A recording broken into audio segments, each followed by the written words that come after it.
এতদিন হোটেলে ছিলাম, ঠাকুরদেরকে ভালোভাবে রাখতেও পারিনি, কোনো রকমের একটু রেখে দিয়েছিলাম। এই বাড়িতে আসার পর, এখানে সেটেল হওয়ার পর আমি ঠাকুরদের জন্য বেশ অনেকটা জায়গাও পেলাম, আর ঠাকুরদেরকে সুন্দর করে সাজিয়েও নিলাম। তো এই নিচে নিচে তো আমি সমস্ত এই ঠাকুরগুলোকেই রেখেছি: রাধাকৃষ্ণ, বড় মা, কুবের, গণেশ, লক্ষ্মী নারায়ণ, মা তারা, শারদা মা, রামকৃষ্ণ পরমহংস, হনুমানজি, ভোলে বাবা, আর এই সাইডে গোপাল আছে, আর মা সরস্বতীও আছে। এই ঠাকুরদেরকে আমি নিচে রেখেছি, রাধাকৃষ্ণ।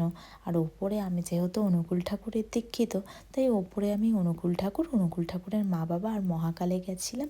মহাকাল থেকে মহাকালে ভোলে বাবাকে ওপরের দিকে রেখে দিয়েছি একসাথে। তো খুব ভালোভাবে আমি সাজিয়ে নিয়েছি ঠাকুর ঘরটা। মানে আমার ঠাকুরের জায়গাটা খুব সুন্দরভাবে সাজানো থাকলে আমার মনে একটা আলাদাই শান্তি আসে। আর যেহেতু গোপাল বাচ্চা, তাই ওর জন্য আমি কিছু চকলেট এনে কৌটোটায় রেখে দিয়েছি। ওকে ফল মিষ্টি যা দিয়ে দিই, সাথে একটা করে চকলেটও ওকে দিই। আর এখানে সমস্ত ঠাকুরের জিনিসপত্র, গোলাপ জল, আতর, ঘি, মধু, যা যা লাগে পুজোর জন্য, সমস্ত কিছু আমি এনেছিলাম ইন্ডিয়া থেকেই, সেগুলো সব এখানে রেখে দিয়েছি। আর তাই সকাল সকাল স্নানও সেরে নিয়েছি। স্নান সেরে নিয়ে আমি ঠাকুরদের ভোগ দিয়ে পুজোও দিয়ে দিলাম। আর ভাবলাম আজকে একটু ভিডিওটা করে সবার সাথে শেয়ার করি। তাই আজ একটু ভিডিওটাও বানিয়ে নিলাম আর সবার সাথে তাই শেয়ার করলাম।